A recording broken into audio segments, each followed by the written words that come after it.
Will 2024 be any better for the Blues? Well, I have something to say about that. This is all coming up here on Locked On Blues. You're Locked On Blues, your daily podcast on the St. Louis Blues. Part of the Locked On Podcast Network, your team every day.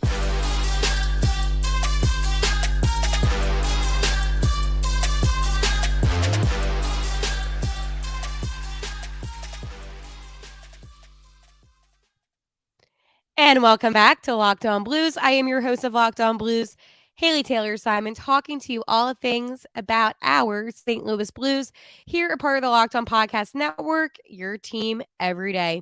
On today's episode of Locked On Blues, I am going to talk about the Blues' bad weekend of hockey that they just had, realistic expectations about the season, and a Justin Faulk injury update. So, a lot to look forward to on today's episode, a lot that we need to dive into on today's episode. But I do want to let you know that today's episode is brought to you by Gametime. Download the Gametime app, create an account, and use code LOCKED ON for $20 off your first purchase. So, I want to start off by saying hello. I hope everybody is having a great 2024. I know it's only day 2 of it, but I hope that it is going well for you. For me, I have to say, I was watching the Winter Classic yesterday, as one does, against the Knights and the Kraken. And the amount of times that we got talked about, and by we, I mean the St. Louis Blues, probably was 20 times. I lost track. I was counting at one point. I know Petrangelo, they're going to mention the Blues and Barbashev. But the thing that was really interesting to me was a lot of the comments that were being made was about the significance of when we won the cup and what that meant. And I think back to it, and I think that we had a very unique cup run. So I wasn't surprised that it's being talked about in that sense, but I was a little surprised with how boring the game was. So I think the highlight was obviously having Darren Pang. Um, it was nice to hear him. The amount of times that we got talked about, that was another good thing. Other than that, I was kind of just happy that it was over. It was a very boring Winter Classic, first shutout ever in history of the Winter Classic. So I just wanted to touch on that even when we're not playing, we're still being talked about because of that incredible cup run that we had. I don't know if anybody else noticed that, but it definitely was something that I was like, okay, how many times are they going to mention the Blues? And it became quite a bit. So that was something that I enjoyed, to be honest. But something I did not enjoy was the bad weekend of hockey that the Blues unfortunately endured. And it all began with a 2-1 loss to the Colorado Avalanche. I will say, Robert Thomas getting a goal definitely was the highlight of this game. I mean, he got the only goal of the game, so that was the biggest highlight. But the Avs, I mean, it's not that they even outplayed us. On paper, we outplayed them. We had more shots. We had more hits. We had less penalty minutes. We were doing better with the face-off. And I think the problem was that the Avs got on the board first, but not even a minute later, Thomas was able to get that equalizing goal. And then in the third period, unfortunately, um, the Avs were able to take that victory. And the thing that I think bothers me the most about it is the fact that the Blues, they weren't being outplayed. But in that third period, you could definitely tell that Colorado wanted it more. And that's something that you can find on a stat sheet, right? That's not something that I can look back on and say, okay, well, this is why. It just seemed the way that they played. They just played like they wanted it more. So, um, yeah, the Avs lead the Central Division with 49 points. And the Central, as I said, very competitive right now. Colorado with 49 points, Winnipeg with 48, Dallas with 48. And then you drop to Nashville with 41, Arizona with 40, and then we're the St. Louis Blues, and we have only 37 points. And it did not help when the Blues traveled down to Pittsburgh, or is it up or down? Down maybe. They went to Pittsburgh, okay? And it was a very, very ugly game. And maybe I don't know, maybe I'm a little too critical. Maybe. But let me explain why I'm a little critical. In the first period, the Penguins got on the board first. And in the second period, not even a minute in, Robert Thomas was able to score a power play goal assisted by Kyrou and Torrey Krug. Evidently, later in the second period, the Penguins score, so now they're up 2-1. Third period, Penn score again. It's 3-1. Kasperi Kapanen scores his fourth goal of the season, assisted by Scott Perunovich. And now it is 3-2. And just in good old fashion with the Blues empty net, Sidney Crosby was able to get it in, which I feel like he always does. And that's how the Penguins ended up winning. But the thing about this game that really annoyed me was how poorly the Blues matched up on their faceoffs. The Penguins won 67% of the faceoffs, which is not good. The Penguins had more shot attempts, more everything about the Penguins was just better. But yet again, here's the thing. Robert Thomas, and this is not a dig on RT. I love Robert Thomas. So what I'm about to say has nothing to do with him. Why is he the only player that I feel like shows up consistently and consecutively? This game against the Penguins, it was really Robert Thomas putting his full effort in. And it gets me to kind of a point where I am like, okay, is anybody else, maybe you can argue at Jake Neighbors, right? But is anybody going to step up the way that Robert Thomas has stepped up? And that, I don't know. And that kind of is what bothers me. Is how is Robert Thomas one of the only players producing? Again, I think I'm a little too difficult on the team, but that's where my mindset is that when the Blues want to win, they will win, but they don't come back usually, right?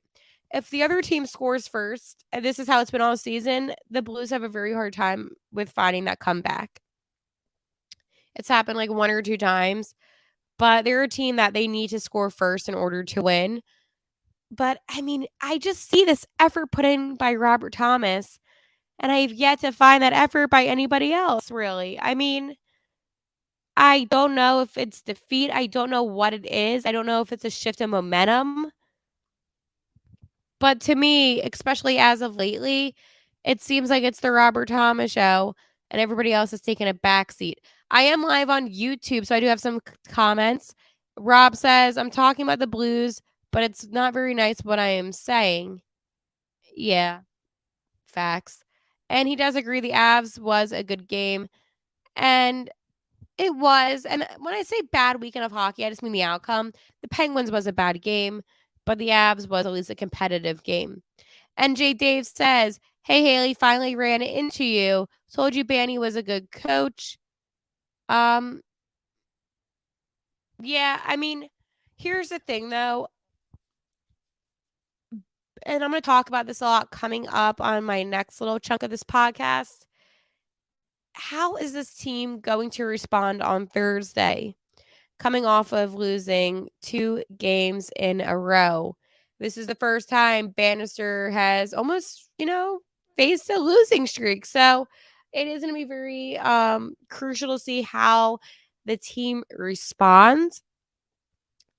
But overall, this past weekend of hockey, it wasn't the outcome that we wanted. We didn't get any of those points. We got 0 out of 4 points, which is not good. Having 37 points right now heading into the new year does concern me. And this is the time when you realistically need to be thinking, okay, the Blues are 6th in the Central, 37 points. Realistically, where are they going to be at the end of the season? Before I tell you about that, I do have to tell you about something that is a little bit more positive, and that is Gametime. You shouldn't have to worry when you buy tickets to your next big event. Gametime is the fast and easy way to buy tickets for all the sports, music, comedy, and theater events near you. With killer last-minute deals, all-in prices, views from your seat, and their best price guarantee. Gametime takes the guesswork out of buying tickets. I know for me, I am a short person. I'm only 5'2". So what I like about Gametime is that I can see the view from my seat before I even purchase the ticket. so I can see what it's going to look like from the sides. And honestly, this has helped me so much because sometimes sitting higher is a little bit better if you're short. But I know for me, I definitely utilize that feature of Gametime. So take the guesswork out of buying tickets with Gametime. Download the Gametime app, create an account, and use code Locked On for $20 off your first purchase. Terms apply again. Create an account and redeem code Locked On LOCKEDON for $20 off. Download the Gametime app today. Last minute tickets, lowest prices guaranteed. So let's talk about realistic expectations for this season. I still believe that the Blues could potentially be a wild card team. You were going up against the Colorado Avalanche, who are one of the best teams in the National Hockey League, okay? I am concerned about maybe the Penguins game a little bit more so than anything. But again, you're going up against Hall of Famers like a Sidney Crosby and Malkin. And I understand that the Penguins are not as good as a team as they once were, but it happens. Why do I think the Blues have a shot? Because when they were playing with full effort, they are a very good looking team on the ice. And a couple of the YouTube comments brought this up about the effort. And that's the thing. Sometimes they look a little lazy on the ice. And I'm not saying that these are lazy players by any means. They're professional athletes. Evidently, they are probably some of the hardest working people out there. What I'm referring to is this. It is the fact that sometimes they look a little slow going up against the blue line. Sometimes, when they're defending, they just don't have good spatial awareness. There's a lot of things that go on that I am noticing. But again, I'm a little critical, right? Because it is my job and I love what I get to do, but it is my job to talk about these games, break it down, get some insight on what's going on. So when I do watch the games, I'm taking notes and I'm noticing different things I like and I don't like. With the Penguins, what I did not like is it was like the lack of speed. It just didn't seem like there was much of a rush going on. And I think that, as I said, I've said this from the very beginning about the Blues, they played down to the teams that they were playing. So with Colorado, it was a much more physical game. It looked like a lot more competitive of a hockey game. With the Penguins, they looked like they kind of like if you had a notch and they were at a 10 against Colorado, it looked like they turned that notch down to 6. I just think that the Blues need to play as hard as they play against the best teams, even against the teams that are not as good, because every single point counts. And right now, it's really not like, oh, well, you beat this team, so your points are going to be more. No, like every single game, you have an opportunity to leave with 2 points. And I think that the Blues, they need to get into that mindset of, hey, we need to take care of business. We need to be a little bit faster. And again, it's the same things. Kasper Kapanen's actually been playing a lot better. That is something I've noticed. Scott Perunovich has been playing better. I mean, Kyer's been stepping up. I mean, but then again, Kevin Hayes, I don't notice anything from him really. I love Sonny, so I'm not going to say anything about him right now. I might in tomorrow's episode, just not at the moment because I love Sonny. Jake Neighbors, I'd like to see him a little more active and out there, but there's just a lot of things that I could name off the top of my head. Thanks, DJ. DJ said, I love your channel. So that's what I'm replying to with the YouTube comments. But there is a lot of things about this team that I could really pinpoint. And maybe that's what you want. I tend to not really call single guys. I know I do with Shen, but I try not to pick on people that much. And it's not picking on them. Let me rephrase. It's just talking about what I am seeing. And with this season, realistically, they either turn it around, and these next slate of games, it will be very important, to say the least, to see how they respond. But if they don't, they could miss the playoffs again, which nobody wants. I I can't put into words how disappointing that's going to be if they don't make the playoffs again. When they got Drew Bannister, I really thought, okay, Danny did a great job with the Thunderbirds. So a lot of the guys are comfortable with him. Maybe he can help turn things around. And I can't say that he did it or didn't. It's too early to tell. But I do think that right now, where the Blues are sitting come January 2nd, not ideal. I would have liked them to have at least over 40 points.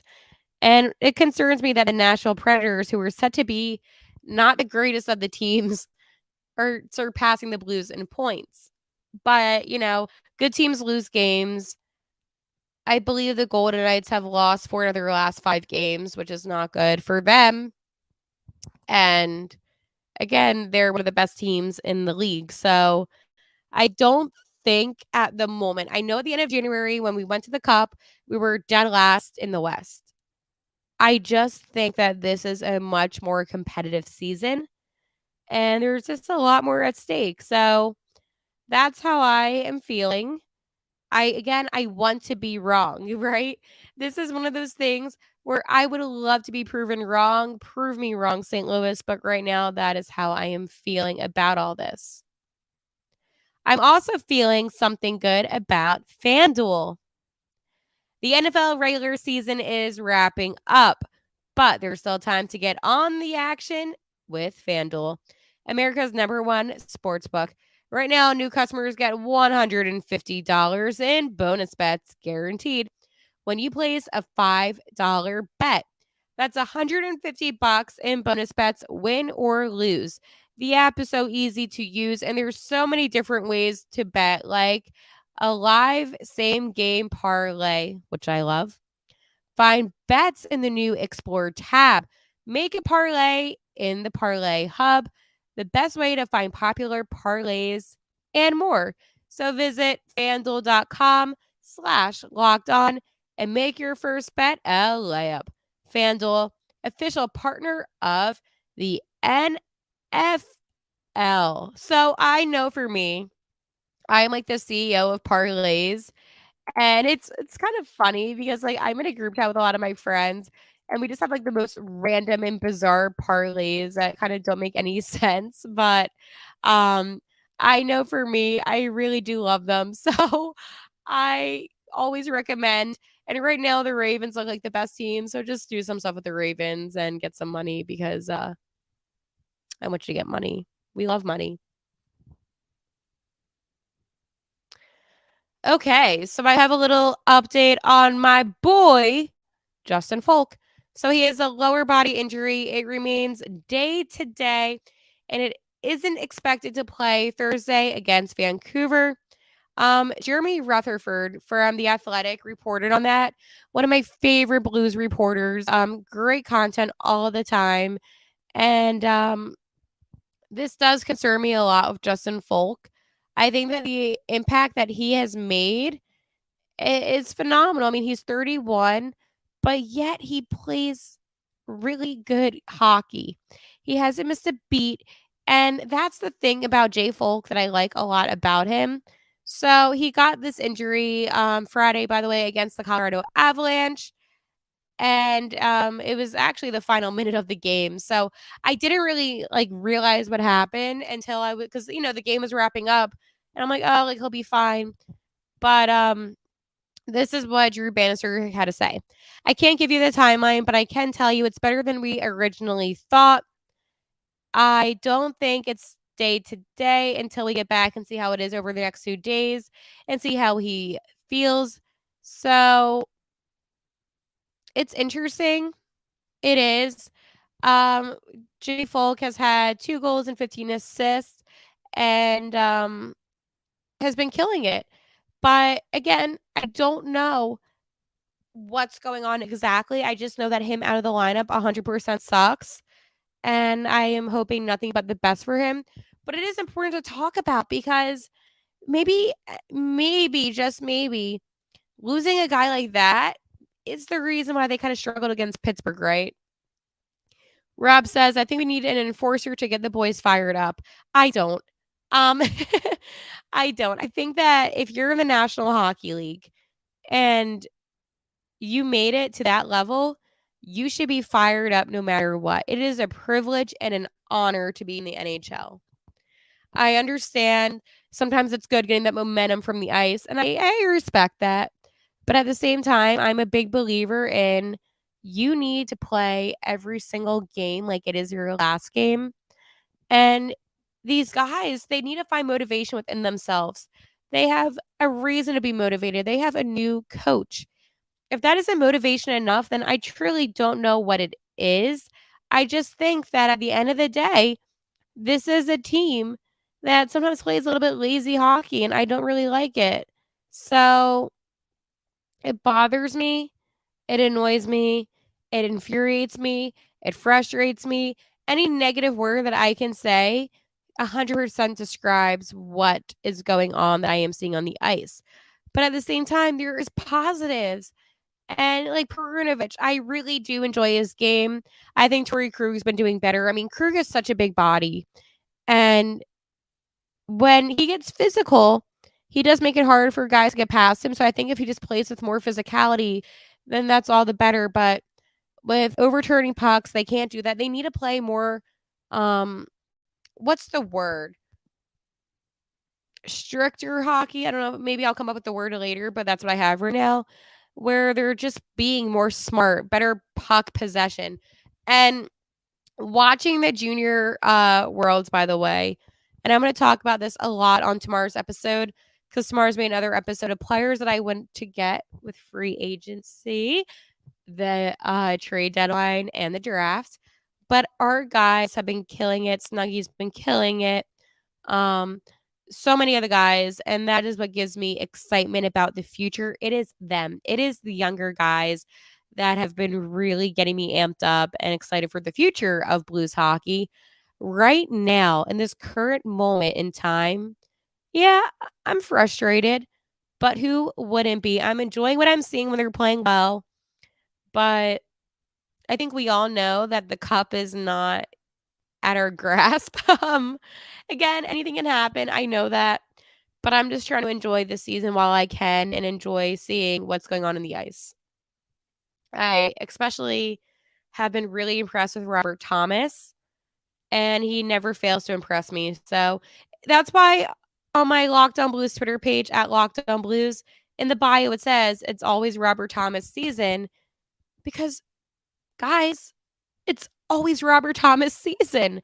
I also kind of lost my voice a little bit, but I think this season won't be as bad overall. But right now we're just in a really weird stage, a new coach, a tough schedule, and some guys that are a little bit older that have no trade clauses. Thanks, Doug Armstrong. On that note, I will be talking with you tomorrow. We will be talking a lot about the World Juniors. We're going to be talking about the trade deadline. And of course, I will be talking about more things about this current team right now that I like and I don't like. So you don't want to miss it. Make sure to subscribe on YouTube at Locked On Blues. And once I hit that 1,000 follower, I will be doing a giveaway. So let's go make 2024 our year, at least for this podcast. At least we will be winning something. I'll hoist up, the YouTube subscriber count, and that can be like us getting a cup. I know, not close, but like always, how do I end every single episode? It's been a half of a year of me doing this, and I end every single episode the same exact way. Let's go Blues.